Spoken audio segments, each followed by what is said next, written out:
तो मैंने बोला हम आज के क्लास से अपनी पहली जर्नी स्टार्ट कर रहे हैं। अपनी पहला कदम मैं बढ़ा रहा हूँ फुल स्टैक डेवलपमेंट की जर्नी के साथ। और फुल स्टैक डेवलपमेंट की किसी भी फुल स्टैक डेवलपमेंट की पहली जर्नी स्टार्ट होती है फ्रंट एंड डेवलपमेंट के फ्रंट एंड डेवलपमेंट से। कोई भी full stack sir video lag कर रहा है सर। हेलो, वीडियो लैग कर रहा है कि ऑडियो लैग कर रहा है? अगर तुम्हें लैग एनीवे चलो कोई नहीं। तो हम लोगों ने यही अति बोला कि हम लोग आज किसी भी प्रति फ्रंट एंड डेवलप मैंने पहले बोला हम लोग आज की क्लास से फुल स्टैक डेवलपमेंट की जर्नी स्टार्ट कर रहे हैं। और फुल स्टैक डेवलपमेंट की जर्नी स्टार्ट होती है फ्रंट एंड डेवलपमेंट से। अब फ्रंट एंड डेवलपमेंट में किसी भी टाइप का फ्रंट एंड डेवलपमेंट हो, उसकी जर्नी स्टार्ट होती है HTML एंड CSS से। मैं चाहे रिएक्ट पे चला जाऊं, चाहे एंगुलर का यूज करूं, चाहे किसी भी फ्रेमवर्क का मैं यूज कर लूं, बट उसकी जर्नी हमेशा HTML एंड CSS से ही स्टार्ट होती है। क्योंकि एक फ्रंट एंड डेवलपमेंट का तुम्हारा जो बेस होता है वो होता है हमारा HTML एंड CSS। CSS अगर छोड़ भी दे, हमारी एक किसी भी फ्रंट एंड डेवलपमेंट की जो बेस होती है वो HTML होती है। कोई भी कल के टाइम में कोई भी फ्रेमवर्क आ जाए, रिएक्ट आ जाए, रिएक्ट के बाद व्यू आई है और बहुत सारी एंगुलर है, ऐसी बहुत सारी मार्केट में फ्रेमवर्क है, बट इन सारे की जो बेस है वो HTML एंड CSS है। मैंने लास्ट क्लास भी बताया था कि इवन एक बताया होगा कि रिएक्ट में भी हमारा सारा कोड जावास्क्रिप्ट में होता है, बट फिर क्या होता है वो सारा कोड कंपाइल करके लास्टली क्या होता है, एक HTML का एक डिवीजन होता है रूट कर आईडी रूट, जिसकी आईडी रूट होती है, उसके अंदर वो क्या होता है सारा जावास्क्रिप्ट का फाइल रेंडर होता है। तो इसलिए किसी भी वेब डेवलपमेंट की फ्रंट एंड डेवलपमेंट की जर्नी HTML एंड CSS से स्टार्ट होती है। तो ये एक बेस होता है। अगर ये नहीं आ रहा है तो फिर तुम बोलते हैं HTML क्या होता है हमारा। आज की क्लास में हम लोग देखते हैं HTML होता क्या है। किसी को पता हो? मेरा HTML दो अलग अलग टर्म से बना हुआ, एक हाइपर टेक्स्ट, एक मार्कअप लैंग्वेज। इसका मतलब क्या होता है? पहला HTML हमारा काम क्या करता है? HTML हमारा काम क्या करता है? HTML हमारे किसी भी वेब पेज का स्ट्रक्चर फॉर्म करता है। हमारे किसी भी वेब पेज का स्ट्रक्चर फॉर्म करने का काम HTML करता है। तो अब इसमें हाइपर टेक्स्ट क्या होता है? तो हाइपर टेक्स्ट मतलब एक टेक्स्ट के अंदर में text, text with in text. मतलब क्या हुआ कि मेरा एक टेक्स्ट होगा वो किसी दूसरे टेक्स्ट को क्या करेगा, पॉइंट करेगा। जैसे फॉर एग्जांपल हम क्या करते हैं, मेरा जनरली क्या होता है, एक मिनट,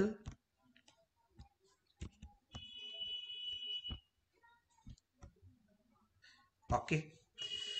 मेरा क्या होता है जनरली हम लोग जो पेज बनाते हैं, वेब पेज हम देखते हैं, तो हम मान लो कोई भी पेज खोलते हैं ऑनलाइन, हम ऑनलाइन कोई भी पेज खोल रहे हैं, एंड देन आफ्टर इस पेज पे देखो कोई टेक्स्ट है, इन पेज पे कोई टेक्स्ट है, इस पे मैं क्लिक कर रहा हूं, तो इसके अंदर कुछ ऐसी टेक्स्ट थी जिसने क्या कर दिया, इसको दूसरे जगह भेज दिया। या हमारा पेज पे ये इमेज है, हर एक इमेज के पीछे क्या है, टेक्स्ट है। इन सारे इमेज के पीछे टेक्स्ट है, यानी हमारा क्या, हाइपर टेक्स्ट का मतलब क्या होता है, एक टेक्स्ट के अंदर दूसरा टेक्स्ट जो क्या करता है, किसी किसी दूसरे चीज को रिप्रेजेंट करता है। जैसे मैंने एक इमेज लिखा, ये इमेज हमारा जनरली फॉर्म कैसे होता है, हम अगर जिसे HTML थोड़ा बहुत भी पता होगा उसे पता होगा कि हम क्या करते हैं, image image SRC equal to, मान लो हम कुछ एड्रेस देते हैं, और ये क्या करता है, मेरा एक हमारा HTML में ऐसे हम देते हैं, और जो भी हम पाथ देते हैं उस पाथ का इमेज क्या करता है, मेरे HTML के फाइल में ला करके इंक्लूड कर देता है। मान लो यहाँ मैंने लिखा image.bg.html, bg.jpg, ये मेरा बैकग्राउंड इमेज का इमेज एक होगा, जिसको ये क्या करेगा, मेरा HTML का फाइल इस पेज में ला करके क्या करके इम्बेड कर देगा। तो हमने क्या किया, हमने तो नॉर्मल एक टेक्स्ट लिखा, हमने नॉर्मल एक टेक्स्ट लिखा, बट ये टेक्स्ट ने क्या किया, एक इमेज को रेफर कर दिया। इस टेक्स्ट ने एक इमेज को रेफर कर दिया। अब मेरे पेज पे जो इमेज होगा, उस इमेज के पीछे क्या होगा, एक टेक्स्ट है। हमने एक टेक्स्ट लिख करके एक इमेज को जनरेट किया है। तो हाइपर टेक्स्ट का मतलब यही होता है कि हम एक टेक्स्ट के अंदर में दूसरा एक टेक्स्ट लिख रहे हैं, एक, और वो क्या कर रहा है, कुछ एलिमेंट बना रहा है। और ऐसा हमारा HTML। और मार्कअप लैंग्वेज का क्या मतलब हुआ, मार्कअप मतलब मार्किंग करना। तो हम HTML में जनरली क्या करते हैं, हम पेज में कि हमको पेज पे कहाँ पे इमेज रखना है, कहाँ पे क्या चीज रखनी है, हम उसको क्या करते हैं HTML के थ्रू हम मार्किंग करते हैं कि हाँ हमको इमेज रखनी है तो हमको इमेज यहाँ पे रखनी है, इमेज की साइज क्या है, साइज की छोड़ दे हम बात, इमेज हमें कहाँ रखनी है, टेक्स्ट रखनी है हमें, टेक्स्ट कहाँ रखनी है, देखो ये राइट साइड में रखनी है, लेफ्ट साइड में रखनी है, फिर ये बॉटम में रखनी है, इस टेक्स्ट के नीचे एक टेक्स्ट है। तो हम क्या कर रहे हैं, कहाँ पे मुझे मुझे कौन सी एलिमेंट्स रखनी है, क्या पोजीशन, ये हम लोग HTML से क्या कर रहे हैं, उसका स्ट्रक्चर तैयार कर रहे हैं, मार्किंग कर रहे हैं कि ये चीजें। तो इस कारण इसको क्या कहा जाता है, मार्कअप लैंग्वेज। तो इसलिए HTML को क्या कहा जाता है, हाइपर टेक्स्ट मार्कअप लैंग्वेज, क्योंकि HTML के थ्रू पहला हम क्या करते हैं, हम कुछ टेक्स्ट लिख करके किसी अदर चीज को, किसी दूसरे टेक्स्ट को रेफर करते हैं, हम एंकर टैग लिखते हैं तो हम किसी दूसरे पेज पे चले जाते हैं। हम एक नॉर्मल टेक्स्ट लिखे थे और ये क्या किया था, एक इमेज को जनरेट कर दिया था। उसके बाद मैंने बोला मार्कअप लैंग्वेज, हम इसको क्यों कहते हैं मार्कअप लैंग्वेज हमारा, क्योंकि ये यहाँ हम क्या करते हैं, हमको पेज पे कहाँ पे क्या चीजें रखनी है, कहाँ पे क्या अलाइन करना है, वो हम लोग मार्किंग करते हैं।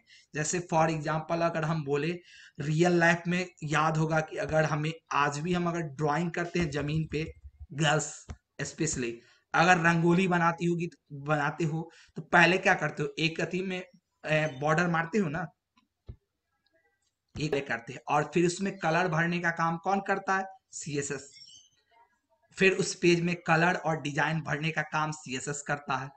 तो हम लोग आगे देखेंगे। तो ये कारण है जिसके कारण हम HTML को hyper text markup language. Clear है सभी को? Yes, sir. Yes, sir. Yes, sir. Okay, तो ये यस था, सर। ये क्या था हमारा। अब हमारा HTML का काम क्या है, HTML का हमको जनरली काम क्या है, HTML का काम है, HTML का काम है कि ये हमारा पेज का स्ट्रक्चर बनाता है, ये हमारे पेज का स्ट्रक्चर फॉर्म करता है। हम अपने पेज की स्ट्रक्चर फॉर्म करनी है कि कैसे एलिमेंट है, HTML यही काम करता है।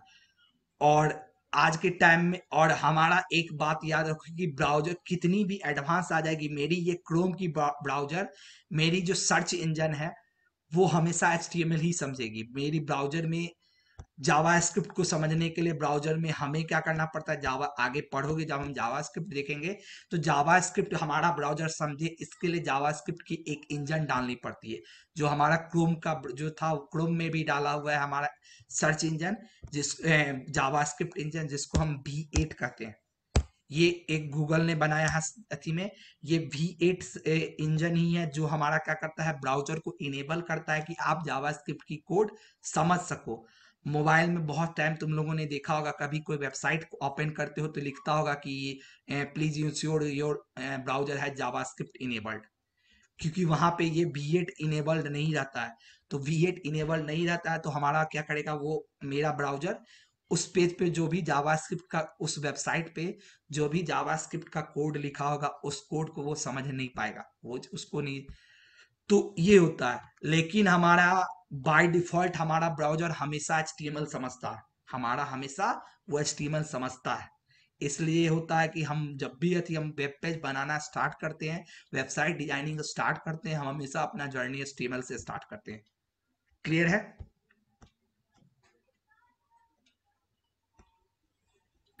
Yes sir. हाँ, अब उसके बाद आता है क्या, थोड़ा सा चलो हम और, पहला क्लास है तो ऐसे तो मैं डिटेल जाता नहीं हूँ, फिर भी हम थोड़ा सा, पहला क्लास है तो तुम्हें और डिटेल में बता देता हूँ। ये एक क्लियर कट तुम्हारा था, सब कुछ शॉर्ट में मैंने बता दिया कि हाइपर टेक्स्ट HTML का अगर हाइपर टेक्स्ट हम तोड़ते हैं, हाइपर टेक्स्ट और मार्कअप लैंग्वेज, तो हाइपर टेक्स्ट का मतलब क्या होता है, मार्कअप का मतलब क्या होता है। HTML पूरा हमें काम क्या करता है वो हम देख लिए, बट चलो फिर हम क्या करते हैं, थोड़ा सा और थ्योरी, फर्स्ट क्लास है तो हम और इंट्रोडक्शन देखते हैं थोड़ी सी, और क्या क्या करता है हाइपरटेक्स्ट। हाइपरटेक्स्ट था ये क्या, एक स्टैंडर्ड मार्कअप लैंग्वेज है हमारा पहले वेब पेज का। हमने बता दिया कि ये वेब पेज का स्ट्रक्चर फॉर्म करता है। HTML में बेसिकली होती क्या है, HTML ये काम करता कैसे, तो HTML में इन सारे काम को करने के लिए अलग अलग टैग्स होती है। अब टैग्स होती क्या है, तो टैग्स हमारा क्या करता है, ये हमको मार्किंग करने में हमको टैग हेल्प करता है। अलग अलग इसमें टैग्स होती है। ये टैग्स हमें क्या करती है, HTML टैग होगी, मान लो बॉडी टैग होगी, आगे हम लोग देखेंगे सब कुछ। बॉडी टैग होगी, फिर हमारा ऐसे मान लो एंकर टैग होगा। तो ये बेसिकली ऐसे टैग्स होता है हमारा, ये हमारा अलग अलग टैग्स होता है। और टैग्स को हम जनरली ऐसे ही लिखते हैं, इसको लेस देन में लिखते हैं। फिर हम सारे HTML के जितने भी हमारे टैग्स की हमेशा याद रखना कि इसका हमेशा ये स्मॉल लेटर में ही होगा। हम कैपिटल भी लिखेंगे तो एरर न मारेगा, क्योंकि हमने अगर देखा था सी में, हम अगर सी पढ़े हो सब कोई, अगर सी में तुम इंट लिखते हो और ये इंट लिखते हो तो इस इंट को सी ले लेता था, जबकि इस इंट पे सी क्या करता था, एरर मार देता था। एरर बताता। क्योंकि ये डेटा टाइप सी में एग्जिस्ट करता था, ये डेटा ऐसा कुछ सी में एग्जिस्ट नहीं करता था। और कारण ये था कि सी हमारा क्या था, एक हमारा केस सेंसिटिव लैंग्वेज था। हमारा सी एक केस सेंसिटिव लैंग्वेज था, जबकि HTML केस सेंसिटिव नहीं है। तो तुम अगर HTML को ऐसे लिखोगे तब भी ये ले लेगा, और ऐसे लिखो और ऐसे लिखोगे तो तब भी ले लेगा, दोनों केस में ये ले लेगा। बट राइट कन्वेंशन क्या है कि हमेशा HTML का जितने भी टैग्स होता है, उन टैग्स की जो वर्ड लेटर्स होती है वो हमेशा स्मॉल लेटर होती है, वो कैपिटल नहीं होती है। तुम कैपिटल पे भी ले लोगे बट वो होती नहीं है कन्वेंशन। ये कौन कहता है, ये हमारा याद रखना कि वेब डेवलपमेंट के फील्ड में कुछ भी काम होता है, वेब डेवलपमेंट के फील्ड में अगर कोई भी हमारा होता है तो हमारा एक ऑर्गेनाइजेशन है W3C। मे बी किसी ने नाम सुना भी होगा या नहीं भी सुना होगा। इसका फुल फॉर्म होता है वर्ल्ड वाइड वेब कंजर्वेटिज्म। ये एक इंटरनेशनल ऑर्गेनाइजेशन है जो क्या करता है, हमारा वेब डेवलपमेंट की फील्ड में कौन सी कन्वेंशन यूज होगी, क्या यूज होगी, कहती है ये सारा कौन सा स्टैंडर्ड, ये सारा स्टैंडर्ड सेट करने का काम ये करता है W3C, world wide web conservatism. और इसने ही क्या किया है, ये माना, इसने ही एक कन्वेंशन सेट किया है कि HTML का टैग्स की लेटर हमेशा स्मॉल में ही होगी, ये कैपिटल नहीं होगी। तो इसलिए हमेशा याद रखना कि ये हमेशा ये होगा। तो यही टैग्स है जो हमें क्या करता है, HTML में मार्कअप मार्किंग करने का हेल्प करता है। हम आगे अभी देखेंगे कि ये कैसे करता है, बट ठीक है अभी हम और आगे देखते हैं क्या है। तो यही कह रहा है, इसी को टैग्स कहा जाता है या एलिमेंट्स कहा जाता है, दोनों चीज। हम इन जो ये सारी चीज थी इनको तो हम हटा देते हैं, ये नहीं है मेरा। इनको ही हम HTML का, इनको हम या तो HTML टैग्स नाम देते हैं या HTML एलिमेंट्स इसी को कहते हैं। तो अगर कभी कोई पूछेगा तो मैंने तुम्हें टैग बोल दिया है, और कभी कोई पूछ दे कि ठीक है क्या पढ़ रहे हो, तो कहोगे हम HTML पढ़ रहे हैं, तो पूछेगा ठीक है बताओ HTML में एलिमेंट्स क्या होती है, तो वहां कंफ्यूज मत होना। इन्हीं को जो होता है ये, तो कहना सीधे वहां पे तुम्हारा ये कहना कि HTML elements are basic building block of HTML। In HTML we do everything using HTML element. सीधा एक शॉर्ट डेफिनेशन कि HTML एलिमेंट्स क्या है, हमारे HTML का बेसिक बिल्डिंग ब्लॉक है। हम HTML में जो कुछ भी करते हैं, हम HTML के थ्रू जैसे भी जो भी स्ट्रक्चर फॉर्म करते हैं, वो सारी स्ट्रक्चर हम इन HTML एलिमेंट्स के हेल्प से करते हैं, के हेल्प से फॉर्म करते हैं। क्लियर है? अब हमारा HTML एलिमेंट क्या करता है, हमारा HTML ब्राउजर को बताता है कि आपको कंटेंट कैसे डिस्प्ले करनी है, आपको कंटेंट कैसे डिस्प्ले करनी है, ये हमारा HTML का एलिमेंट बताता है। और इसके अलावा HTML लेवल करता है पीस को कि ये हेडिंग है, ये पैराग्राफ है, ये लिंक है, ये लेवल करता है। जैसे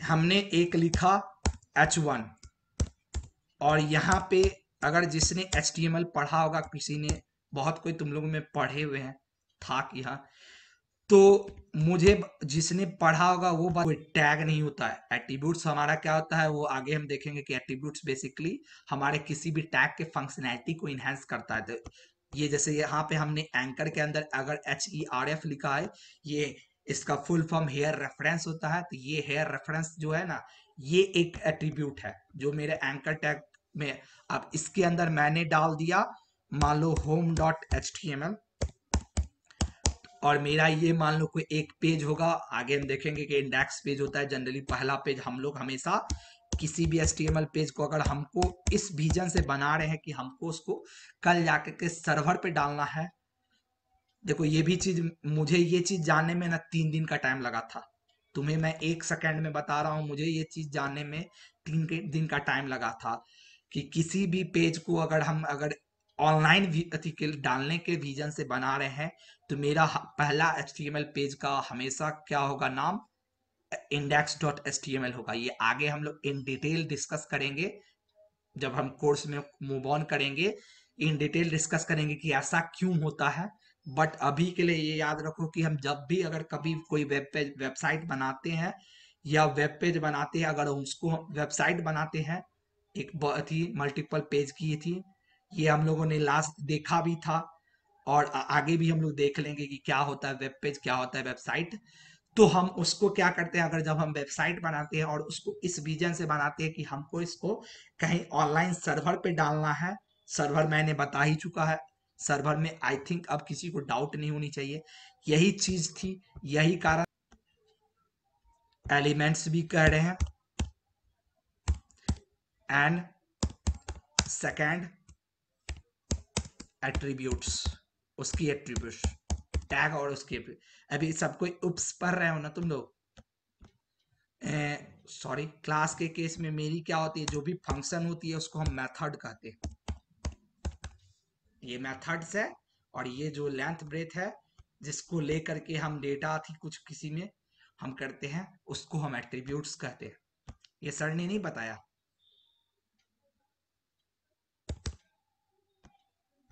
हेलो,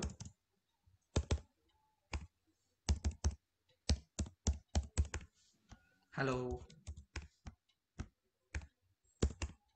नहीं सर। चलो कोई नहीं नहीं, सर, नहीं बता। चलो कोई नहीं, जैसे नहीं ये बता। चीजें होती है, देख लो अब तुम्हारा एक समय में हम एक टाइम में क्लियर कर लिए कि तुम उप्स कितने, ये क्या है? अच्छा ये बताओ क्या है ये जो मैंने लिखा, ये क्या है? ये क्या है हमारा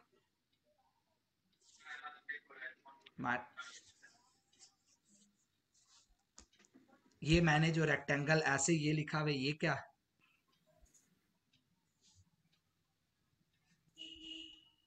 क्या पढ़ रहे हो जिस तुम लोग क्लास में?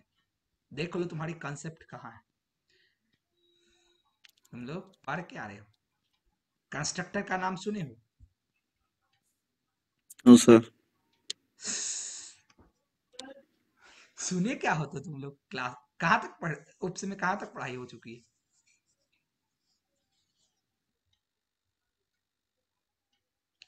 किस टॉपिक पे चल रहे हो अभी तुम लोग उप्स में?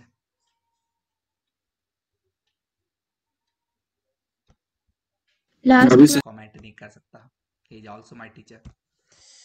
तो चीजें क्या होती है, हम लोग बैक टू अथी आते हैं, तो वहां भी ऐसा दो थी से बना हुआ है, टैग्स एलिमेंट या उसकी एट्रीब्यूट्स, इन्हीं दो से पूरी HTML में बनी हुई है, इन दो से ही पूरी HTML की कहानी बनी पड़ी हुई है।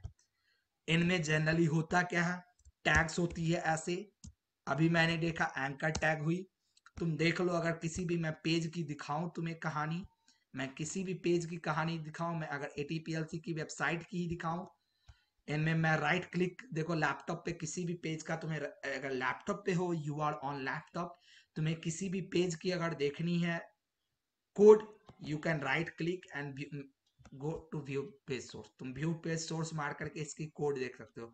अगर किसी की कोड नहीं दिख रही है किसी पेज की, तो समझ लेना दो चीज, एक चीज क्या, या तो उसने कोड हाइड कर दिया है, अगर कोड नहीं दिख रहा है, क्योंकि नॉर्मल केस में ब्राउजर तुम्हें दिखाएगा, बट क्या करती है बहुत सारी वेबसाइट क्या करती है, कोड्स को अपने बचाने के लिए क्या करती है, हैकर से बचाने के लिए उसमें कुछ एक्स्ट्रा लाइब्रेरी इंस्टॉल करके कोड को हाइड कर देती है, पहला वो। एंड दूसरा क्या होगा, दूसरा केस क्या होगा उसके साथ, कि तुम्हारा वो रिएक्ट का होगा, जैसे रिएक्ट की अगर तुम देखोगे कोड, रिएक्ट अगर से कोई सॉफ्टवेयर बना होगा, उसका अगर तुम जाओगे व्यू पेज सोर्स करने, तुमको सिर्फ एक यही दिखेगा, division RD equal to root, बस इतनी ही चीज दिखेगी इसमें, और कुछ चीज नहीं दिखेगी इसमें, इसमें और कोई भी चीज नहीं दिखेगी। मुझे अभी नहीं याद है, नहीं तो मैं दिखा देता रिएक्ट का, एक ऐसा ही दिखेगा सिर्फ तुम्हें बस, नहीं तो नॉर्मली सब पेज की तुम देख सकते हो। तो देखो मैं इसमें इसमें जो है, अगर किसी भी टैग को उठाऊं, देखो अगर मैं इसी की उठाता हूं तो इन टैग में, या कोई चलो और उठाता हूं, हाँ एंकर को ही मैं उठाता हूं, तो इसमें देखो ये सारी क्या एंकर टैग है मेरी, और इसके बाद ये क्लास हो गई, क्लास है यहाँ पे मेरा, यहाँ पे HRF है मेरा, यहाँ पे रोल है, डेटा टॉगल है, सबको दिख रहा है ना, चीजें दिख रही है सबको। Yes sir, area yes sir, ये एक्चुअली बूटस्ट्रैप का बूटस्ट्रैप है, बूटस्ट्रैप आगे देखेंगे क्या होता है, बट यस सर, बूटस्ट्रैप की कोड है। तो ये चीजें तुम देखो कि सब पे क्या है, ये सारी क्या है, अलग अलग एट्रीब्यूट्स है। तो Yes, HTML sir. बेसिकली इन्हीं से बना हुआ है, एट्रीब्यूट्स और इसके ही से। तो HTML में बेसिकली दो ही चीज होती है, टैग्स और उसकी एट्रीब्यूट्स। तो ठीक है, हम और हमें पढ़ना यही चीज है कि कौन सी टैग है, और फिर इसके बाद होता है स्टाइलिंग। इनमें स्टाइल क्या क्या किया जाता है, जिसको हम HTML के थ्रू भी कर सकते हैं, बट बेटर तरीके से हम उसको CSS के थ्रू भी करते हैं। तो आगे देखेंगे, हमें HTML CSS में पूरा यही पढ़ना है कि ये कौन कौन सी टैग है। अब ये होती है कि टैग हमारी 300 प्लस 400 प्लस टैग है, हमें हमारी HTML में 300 400 प्लस टैग है। तो हम सारे टैग को नहीं देखने जा रहे इस कोर्स में, या कोई भी तुमको सारा टैग नहीं, तुम्हें बस वो टैग्स बता, और याद भी तुमको सारे टैग को नहीं रखना है। मैं आगे बताऊंगा कि जो फिर अगर कोई तुमको काम करना है तो कैसे करोगे, बट तुम्हें बेसिकली जो इंपॉर्टेंट 20-25 टैग्स है, वो टैग्स तुम्हें याद रखनी है उनके, क्योंकि वो बेसिक टैग है, बेसिक बिल्डिंग ब्लॉक है। बाकी टैग्स ऑप्शनल है, वो यूज पे अपने डिपेंड करती है। सेम CSS के साथ होता है, CSS में भी 300 प्लस प्रॉपर्टीज है। हमको सारी प्रॉपर्टीज याद नहीं, आज तक मुझे सारी प्रॉपर्टीज याद नहीं हुई है, और ना मुझे जरूरत पड़ी है उन सारी प्रॉपर्टीज की। मुझे बहुत सारी प्रॉपर्टी है, CSS में जाओगे तो तुम्हारा आती भी ट्रांजिशन भी है, बट मुझे आज तक कभी जरूरत नहीं पड़ा इस प्रॉपर्टी का, मुझे कभी जरूरत नहीं पड़ी, क्योंकि बेसिक काम में इसकी जरूरत है ही नहीं। अगर तुम बहुत ज्यादा हाई लेवल के कोडिंग अति करोगे, बहुत हाई फाई वेबसाइट बनाओगे, तब नीड है, मुझे आज तक नहीं पड़ी वैसी नीड। तो इस कारण हमारा बेसिकली हम HTML CSS में यही पढ़ेंगे कि टैग्स क्या, हम लोग ये सारी टैग्स क्या है, इसको कैसे अप्लाई करते हैं, इन चीज क्लियर है सभी को। वेब पेज क्या होगा, हमारा कोई भी एक सिंगल HTML का पेज होगा, और तो कोई भी HTML के सिंगल पेज को हमने एक पेज बनाया, हमने एक कोई इसमें न्यू अथी फाइल लिया, और न्यू फाइल लेकर के हमने इसमें क्या किया, एक हमने इसमें कोई HTML की कोड लिखी, एंड देन इसको हमने क्या किया, HTML के एक्सटेंशन से सेव कर दिया। तो हमने कहा, और HTML के एक्सटेंशन से जैसे हम इसको सेव करेंगे, हम उसको अब अगर जब जाकर फाइल मैनेजर में देखेंगे, वो पेज मेरा क्या होगा, मेरा जो लैपटॉप का डिफॉल्ट ब्राउजर होगा उसका दिखने लगेगा। देखो इसमें जितनी तुमको .html एक्सटेंशन की फाइल है, जितनी .html एक्सटेंशन की फाइल है, वो सारी फाइल तुमको देखो मेरी गूगल क्रोम डिफॉल्ट ब्राउजर है, इसकी दिख रही है। और जैसे ही मैं किसी पे क्लिक करूंगा, ये देखो मेरा क्या किया, एक खोल करके यहां दे दिया। इस पे चलो कोई में भी लगता है कोई इस पे कोड नहीं है, जिसके चलते ये सिर्फ ब्लैंक आ रही है, बट ठीक है। इंडेक्स को हम देखते हैं, चलो कुछ इशू हो रही है मे बी, जिसके चलते ये पेज नहीं दिख रही है, ये पेज नहीं दिख रही है। बट ये देख रहे हैं हम, जैसे इस पे डबल क्लिक कर रहे हैं किसी भी पेज पे, देखो ये एक थी QR कोड की एक इमेज आ रही है, तो ये QR कोड की एक इमेज आ रही है, बट हमें पता है कि इमेज हम डायरेक्टली नहीं है, वो आगे हम देखेंगे। बट हम जैसे डबल क्लिक कर रहे हैं कोई भी पेज मेरा को, तो ये एक हम कहेंगे qr.html मेरा एक वेब पेज है, index.html मेरा एक वेब पेज है, hello.html मेरा एक वेब पेज है। और जब ऐसे ही मल्टीपल पेज को हम क्या करेंगे, एक कथी में एक जगह पे डाल देंगे और सारे को एक दूसरे से लिंक कर देंगे ताकि हम कहीं से कहीं जा सके, हम उसको वेबसाइट करेंगे। जैसे ये मेरा है, हम यहाँ पे होम में है, अभी अति में है, होम पे है, देखो होम पे ही हम क्लिक किया, हम होम पे ही है। हम अब इस पेज पे गए, हम इस पे देखो ये अबाउट में है, यहाँ आए, अबाउट में आए, और उसके बाद फिर अगर होम पे हम क्लिक करते हैं, फिर होम पे चले गए, फिर यहाँ से मान लो हम किसी और पेज पे, फीडबैक पेज पे हम जाना चाहें, हम फीडबैक पेज पे आए, फिर यहाँ से हम किसी दूसरे पेज पे जा रहे हैं, इसी पे इवेंट लिस्ट पे, फिर हम होम पे आ रहे हैं। तो ये सारी पेज क्या एक दूसरे से कनेक्टेड है। तो अगर ऐसा ही हम बनाए कि मल्टीपल वेब पेज बनाए एंड देन सारे वेब पेज को एक दूसरे से कनेक्ट कर दे, तो हम उसको कहेंगे कि ये हमारी वेबसाइट है। क्लियर है? तो वेब पेज और वेबसाइट हमारी क्लियर हो यस गई। सर। तो ये होता है हमारा। तो हमने बोला कि वो क्या होगा, कोई भी यदि वेब पेज होगा उसका हमें कोड दिखेगा। Yes, sir. तो कोई भी हमारा वेब पेज ऐसे ही बनता है एंड देन यदि को, अब आती है बात यहां से हमारा कि हम टूल्स कौन सी यूज करेंगे। हम आगे जाने से पहले एट्रीब्यूट्स हमने, चलो एट्रीब्यूट्स भी हम देख लेते हैं, एट्रीब्यूट्स होती क्या है हमारी, एट्रीब्यूट्स होती क्या है। चलो हम बैक आएंगे, बट पहले देखो एलिमेंट टैग, अब ये अगर आगे हम देखेंगे, फिर मे बी नेक्स्ट क्लास में हम देखेंगे, या आज के क्लास में हम कुछ पहले और चीजें बता देते हैं ताकि तुम्हारा काम हो जाए, टास्क हो सके। फिर हम ये सारी को इन डिटेल्स आज के क्लास में, मे बी मुझे लग रहा है चांसेस कम है, हम नेक्स्ट क्लास में देखेंगे। फिर एलिमेंट्स भी अलग अलग टाइप की होती है, ओपनिंग टैग, तो हम नेक्स्ट क्लास ये देखेंगे कि क्या होता है, नहीं होता है। बट हम चलो अभी एट्रीब्यूट्स बता देते हैं क्या होता है। देखो एट्रीब्यूट्स ये होता है कि एट्रीब्यूट्स हमारा क्या काम है, एट्रीब्यूट का काम है कि ये हमारे टैग के फंक्शनैलिटी को इनहेंस करता है। जैसे हम लोग अभी ने हमने देखा एंकर में हमने लिखा, या डिवीजन आईडी में है, डिवीजन पे आईडी लगा करके हमने रूट दिया, इस पे मान लो डिवीजन पे, और हम जब इंटरनल सीएसएस आगे देखेंगे तो एक टैग आती है स्टाइल करके, हम इसके थ्रू क्या कर सकते हैं, अपने किसी भी एचटीएमएल के टैग्स पे इंटरनल सीएसएस लगा सकते हैं। तो ऐसे करके एट्रीब्यूट्स क्या होती है, कुछ ऐसी कुछ चीजें होती है, ऐसी कुछ कंसेप्ट होती है। एट्रीब्यूट कोई ऐसी कंसेप्ट होती है जिससे हम क्या कर सकते हैं, किसी टैग के फंक्शनैलिटी को इनहेंस कर सकते हैं। क्लियर है? तो हमारा HTML बेसिकली, HTML हमारा इतना ही है, हमारा HTML बेसिकली इतना ही है। अब हम क्या करें, देखो इसके बाद हमारा टैग्स का हम अभी छोड़ रहे हैं, हम टूल्स देखते हैं, हम कौन सी टूल्स यूज करेंगे, हम लैपटॉप पे या मोबाइल पे हम कौन सी टूल्स को यूज करेंगे। देखो फॉर लैपटॉप यूजर